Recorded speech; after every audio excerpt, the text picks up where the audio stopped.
Madam నమస్తే అండి. ఏంటి ఈ రోజున మండలిలో జరిగిన సన్నివేశాలు మనం చూస్తా ఉన్నాం. ప్రతి సోషల్ మీడియా గానీ మొత్తం ట్రోల్ అవుతా ఉంది.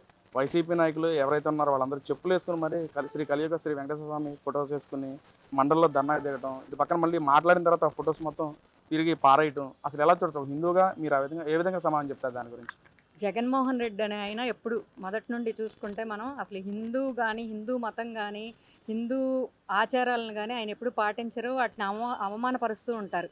మనం నిజంగా చూసుకుంటే లడ్డూలో కల్తీ నెయ్యి అన్నారు మన వాళ్ళు. ఇంకా కల్తీ నెయ్యి కాదు, అసలు నెయ్యే వాడకుండా మరి రసాయనాలతో మరి తిరుపతి వెంకటేశ్వర స్వామికి నైవేద్యం పెట్టారు. దాన్ని ఎంత మరి అపచారం అది! ఎంత నిజంగా దేవుడు అంటే మన ఇళ్లల్లో ఎవరైనా పెద్దలకు ఒకవేళ పిల్లలు కానీ ఎవరైనా భయపడకపోయినా దేవుడు అనేసరికి భయపడతారు, విలువిస్తారు. అమ్మో దేవుడు మనకి ఏం చేస్తాడా అని చెప్పి మనం ఎవరమైనా సరే ఆయన ఆ విధంగా గౌరవించుకుంటాం.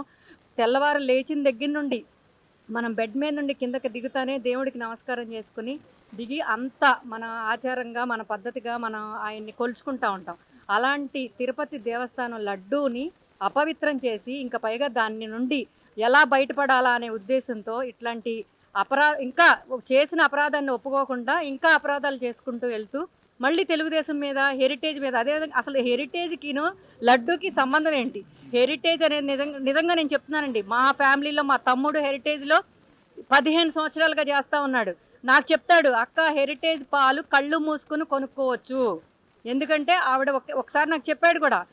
ఇప్పుడు కర్డ్ తోడేస్తారు కదా, దాన్ని కొంచెం అది క్వాలిటీ లేదని ఎన్ని వేల లీటర్లు పెరుగుని పోయించారు ఆవిడ. అంత ఆవిడ క్వాలిటీ మెయింటైన్ చేస్తూ ఎప్పటికప్పుడు వాటిని చూసుకుంటూ అంత చేస్తారు. ఆవిడకి భయపడతా చేస్తారు అసలు వర్కర్స్ ఎవరైనా అని చెప్పి నాకు మా ఫ్యామిలీ మెంబర్ మా తమ్ముడు దానిలో 15 సంవత్సరాల నుండి చేస్తా అంత ఇదిగా చెప్తారు. ఎవరో అది చెప్పవసరలా, అది అంత క్వాలిటీ ఉంటుంది హెరిటేజ్ ఎప్పుడు కూడా. అలాంటి హెరిటేజ్ని కూడా ఏదో ఏదో అంటారు, ఏది దొరకకపోతే ఏదో తీసుకొచ్చినట్టుగా హెరిటేజ్ని తీసుకొచ్చి దాన్ని కూడా ఇది చేయాలని చెప్పి చూస్తున్నారు. మీరు గత 5 సంవత్సరాలు చేసిన పాపాలకి మీరు ఏ విధంగా మరి ఇంట్లో కూర్చోబెట్టారో ప్రజలు తెలుసు. మరి మిమ్మల్ని ఒకరోజు మీరు ఒక్క ఛాన్స్ అంటే ఆ ప్రజలే మిమ్మల్ని గౌరవించి 151 సీట్లు ఇచ్చారు. కానీ మీరు చేసిన అపరాధాలు, మీరు చేసిన దోపిడీలు, మీరు చేసిన దౌర్జన్యాలను చూసి నాయనా నీకు నమస్కారం, నీకు అక్కర్లేదు, నువ్వు ఇంట్లో కూర్చో అని కూర్చోబెట్టినా కూడా మీరు ఇప్పుడు కూడా బుద్ధి తెచ్చుకోకుండా మరి శాసన మండలిలోకి ఆ రకంగా చెప్పులేసుకుని దేవుణ్ణి తీసుకొచ్చి ఇంకా అవమానపరుస్తున్నారంటే ఖచ్చితంగా దేవుడు మీకు బుద్ధి చెప్తాడు.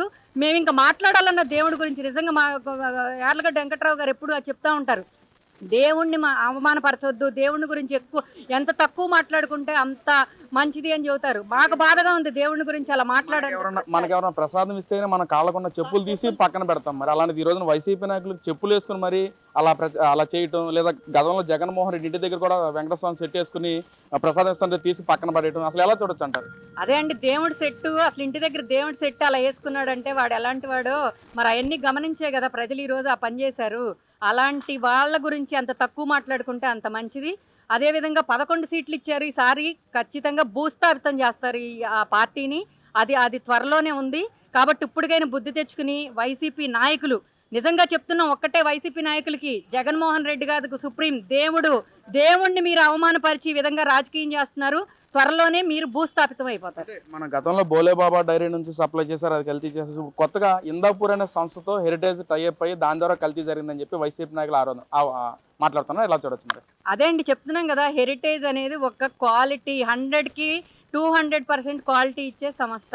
అలాంటి దాన్ని వీళ్ళు ఏంటంటే వీళ్ళ అపరాధాలన్నిటికీ కప్పిపుచ్చి ఏదోటి వీళ్ళకి డైవర్షన్ పాలిటిక్స్ ఎప్పుడూ అలవాటే కదా, డైవర్ట్ చేయటం కోసం చేస్తున్నారు. వాళ్ళు ఏం చేయలేరు, వాళ్ళ పాపం పండింది, ఖచ్చితంగా వాళ్ళు భూస్థాపితం అవుతారు. ఆ దేవుడికి క్షమాపణ చెప్పుకోకపోతే తిరుపతి వెళ్ళి వాళ్ళు మోకాళ్ళ మీద పడి పాదయాత్ర చేసి క్షమాపణ చెప్పుకున్నా వాళ్ళ పాపం తీరదు. అంటే ఏదైతే వాళ్ళు అన్న మాటలు మేము కానీ ఎక్కడైనా చెప్పులు కానీ వేసుకున్నట్టు చూపిస్తే జనసేన నాయకులు కానీ ఇటు టీడీపీ ప్రభుత్వం ఎవరైనా కూటమి నాయకులు ఎవరైనా చూపిస్తే మేము బహిరంగంగా రాజీనామా చేస్తామని చెప్పి మాధవరావు గారు కానీ ఇటు బొత్స సత్యనారాయణ గారు మాట్లాడతాం. ఈరోజు అవే ఫోటోస్ సోషల్ మీడియా వేదికగా మొత్తం ట్రోల్ అవుతున్న పరిస్థితి. మరి ఎప్పుడు రాజీనామా చేస్తారనుకోవచ్చు వాళ్ళు? మరి చెయ్యరండి, వాళ్ళు ఎందుకు చేస్తారు? వాళ్ళు అసలు చెయ్యరు. వాళ్ళు ఎప్పుడు మాట మీద నిలబడ్డారు? ఏ విధంగా అయినా వాళ్ళు మాట మీద నిలబడరు. వాళ్ళు ఊరికే ఏదో ఒకటి కళ్ళబొల్లి మాటలు చెప్పి నడవటం తప్ప వాళ్ళ మాట మీద నిలబడరు, వాళ్ళు చేయరు. చూసారు మరి ఇప్పుడు అందరూ సోషల్ మీడియా ఏంటి మొత్తం ప్రపంచవ్యాప్తంగా చూసారు వాళ్ళు చెప్పులతో మరి రావటం. మరి చేయమనండి, దమ్ముంటే వాళ్ళకి. మీరు సవాల్ చేస్తారండి అలాంటి వాళ్ళకి? అదే చెప్తున్నా, దమ్ముంటే వాళ్ళని చేయమనండి. నిజంగా దమ్మున్న నాయకులు, మరి వాళ్ళు అంత పెద్ద నాయకులు మరి బహిరంగంగా సవాల్ విసిరారు కాబట్టి ఆ సవాళ్ళకి మరి ఇదిగా మరి వాళ్ళు వచ్చి నిజంగా దమ్మున్న నాయకులు ఇదైతే మరి రాజీనామా చేయమనండి. మేడం మరి ఫైనల్‌గా గతంలో జగన్మోహన్ రెడ్డి గారు చూసుకుంటే తిరుపతి వెళ్ళాలంటే డిక్లరేషన్ సంతకం పెట్టాలి. మరి జగన్మోహన్ రెడ్డి పెట్టాడు, ఇటు పక్కన వైసీపీ నాయకులు కూడా వెంకటేశ్వర స్వామిని ఫేక్ ప్రచారం చేయడం ఎంతవరకు కరెక్ట్ అంటారు? వాళ్ళు ఎప్పుడు దేవుణ్ణి వాడుకుని దేవుణ్ణి అవమానపరుస్తూ చేస్తున్నామని మరి ముందు నుండి చెప్తానే ఉన్నాం. ఆయనే కాదండి, వాళ్ళ భార్య కూడా మరి ఏ రోజు పట్టు వస్త్రాలు స్వామివారికి పట్టు వస్త్రాలు తీసుకెళ్ళడం అంటే నిజంగా అలాంటి మహత్కర కార్యం రాదు ఎవరికి. మరి పట్టు వస్త్రాలు ఏ రోజు ఆ స్వామికి సతీ సమేతంగా తీసుకెళ్ళటం జరగల. ఒక్కడే వెళ్తాడు, ఇస్తాడు. అది ఎంత పాపం. ఆ పాపాలన్నీ వాళ్ళకి వెంటనే త్వరలో ఖచ్చితంగా స్వామి సమాధానం చెబుతారు. దాన్ని మనమే చూస్తాం మన కళ్ళ. అమ్మా నమస్తే అమ్మా. ఏంటి ఈ రోజున ఏదైతే వైసీపీ నాయకులు ఆరోపిస్తున్నారో తిరుమల తిరుపతి దేవస్థానం కల్తీ జరిగిందే చంద్రబాబు హయాంలో, హెరిటేజ్ ద్వారానే చంద్రబాబు కల్తీ చేపించాడు, హిందాపూర్ సంస్థతో టైఅప్ అని చెప్పి వైసీపీ నాయకులు మాట్లాడుతున్నారు. అసలు ఎలా చూడొచ్చు హిందూగా మీరు దాని మీద ఎలా రియాక్ట్ అవుతారు అసలు? చంద్ర జగన్మోహన్ రెడ్డి చేసే పనులకి ఆయన వంకతో చంద్రబాబు నాయుడు గారి మీద నిందేస్తున్నారు. అంతేగాని ఆ పట్టు వస్త్రాలు ఇవ్వటానికి ఆయన భార్య కానీ ఆయన కానీ ఏనాడు గుడికి వెళ్ళలేదు. చెప్పులు వేసుకుని వెళ్తాము, అది కాకుండా ప్రసాదానం పక్కన బారేయటము, అలాంటివన్నీ చేశారు. వెంకటేశ్వర ఊరికి ఊరుకోడు. వాళ్ళ నాన్నగారు కూడా అలాగే 7 కొండలు ఎందుకు 5 కొండలు ఎందుకు అని అంట ఇచ్చేశారు. కానీ వాళ్ళ నాన్న ఏమైపోయాడు, పైన వెళ్ళి ముక్కలు ముక్కలు అయిపోయాడు, కింద కూడా రాలా. అట్లాగే ఈయనకు కూడా బిడ్డ పాపలతో కూడా పాపం తగులుద్ది అనేది మా హిందువుల నమ్మకం. మేము పిల్లలకు కూడా జాగ్రత్తగా చెప్తాం. దేవుడి దగ్గరికి వెళ్ళేటప్పుడు పొద్దున్నే దేవుడిని తెలుసుకోవాలి, చెప్పులు వేసుకెళ్ళకూడదు, చెంపలు వేసుకోవాలి, ఇలాంటివన్నీ నేర్పుకుంటాం చిన్నప్పటి నుంచి. మరి జగన్మోహన్ రెడ్డి గారు ప్రెస్ మీట్ పెట్టి మాట్లాడుతూ అసలు ఏడుకొండలు ఉన్న గుర్తించిందే నాన్నగారు, అసలు డెవలప్మెంట్ చేసింది అక్కడ నాన్నగారే చేశారని చెప్పి జగన్మోహన్ రెడ్డి మాట్లాడితే ఎంతవరకు కరెక్ట్ అంటారు మరి? అది తప్పు. ఎన్టీఆర్ గారు చేశారు. అది మా చిన్నప్పుడే చేశారు. ఎన్టీఆర్ గారు రాగాల్ని ఆయన వచ్చింది 82లో వచ్చారు. ఎన్టీఆర్ గారు 85లో. మాకు చిన్నపిల్లలప్పుడే, మాకు 10 ఏళ్ళ కిందమే మాకు తెలుసు. మాకు 10 ఏళ్ళ పిల్లలప్పటి నుంచి తెలుసు. ఆయన వచ్చిన తర్వాత రాజకీయాలన్నీ చిన్నపిల్లల వరకు నుంచి పెద్దవాళ్ళకు కూడా అర్థమయ్యేటట్టు రాజకీయాలు ఉన్నాయి. అలాంటప్పుడు ఆయన చేయడం వాళ్ళ నాన్నగారు కాదు చేసింది. వాళ్ళ నాన్నగారు మంచి చేస్తే చేయొచ్చు కాక, అంతేగాని ఏడుకొండల స్వామిని అవన్నీ నీట్గా చేయటమే కానీ, ఆ కొండలు తీర్చిదిద్దటమే కానీ, బస్సులు పెడటమే కానీ అవన్నీ చేసిందల్లా ఎన్టీఆర్ గారు చేశారు. అంతేగాని ఎవరు చేయలేదు. తెలుగుదేశం స్థాపించిన ఎన్టీఆర్ గారే అవన్నీ చేశారు. ఎవరన్నా మనకి ప్రసాదం ఇస్తుంటేనే మనం చెప్పులు తీసి మరీ తీసుకుంటాం మరి ప్రసాదం. కానీ ఈ రోజున వైసీపీ నాకు ఏదైతే శాసనమండలిలో జరిగిన సన్నివేశాలు మొత్తం చూసాం మనం. సోషల్ మీడియా వేదిక కానీ మొత్తం వీడియోస్ రూపంగా మొత్తం చూసాం. మరి వాళ్ళు దేవుడి ఫొటోస్ పట్టుకుని కూడా కాళ్ళకి చెప్పులు వేసుకుని ఉండటం, లేదా మాట్లాడిన తర్వాత ఆ ఫొటోస్ మొత్తం తీసి పారేయటం అసలు ఎలా చూడొచ్చు అంటారు? అదంతా పాపమయ్యా. ఆ పాపం ఊరికే పోదు. ముందు బిడ్డ తరాన్ని కొట్టుద్ది అనేది మన నమ్మకం, హిందువుల నమ్మకం. అది తప్పకుండా శాపంగా తగులుద్ది వాళ్ళకి, తెలియకుండా ఉండదు. మనం భయపడుతున్నాం, వాళ్ళు భయపడుతున్నారు. రోజా గారును ఇంకొక పేరే నాని గారు వీళ్ళిద్దరు మాట్లాడుకోవటం సోషల్ మీడియాలో చూసాం. మాకు పాపం తగులుద్దేమో భయపడుతున్నాను అని చెప్పి రోజా గారు అంటున్నారు. అవన్నీ మనకి ప్రజల్లోకి బాగా వెళ్ళాము, అవన్నీ ప్రజలు బాగా నమ్ముకుంటున్నారు. నేనేమో పద్దపద్దాకా గుడికి వెళ్ళిన దాన్ని నేను కూడా భయపడుతున్నాను అంటుంది. అలాగే ఆమె భయం ఆమెనే తింటది. అందుకని చెప్పి ఆమెకి ఒక ఓటు రాకుండా పోయింది. 11 ఓట్లు వచ్చినాయి, 11 స్థానాలు వచ్చినాయి. అయినా సరే బుద్ధి లేదు. అయినా దేవుణ్ణి ఇంకా మేము తప్పు చేశాము, మమ్మల్ని క్షమించమని ఆ దేవుణ్ణి కోరుకోవాలి. అంతేగాని ప్రజల్లోకి వచ్చి ఇట్లా విచ్చివిడిగా చేయకూడదు. వాళ్ళు అది తప్పది. అందరూ మెలకొని ఊరుకుంటే ఏది లేదు. తప్పు చేసామని మెలకొని ఊరుకోవాలి. వాళ్ళు గుండు కొట్టించుకోవటము, వెళ్ళి ఆయన్ని క్షమించమని అడగటం, మోకాళ్ళ దండలు వేసుకోవటం, ఇలాంటివి చేస్తే బాగానే పనికొస్తాడు. అప్పుడు కానీ దేవుడు క్షమిస్తాడు.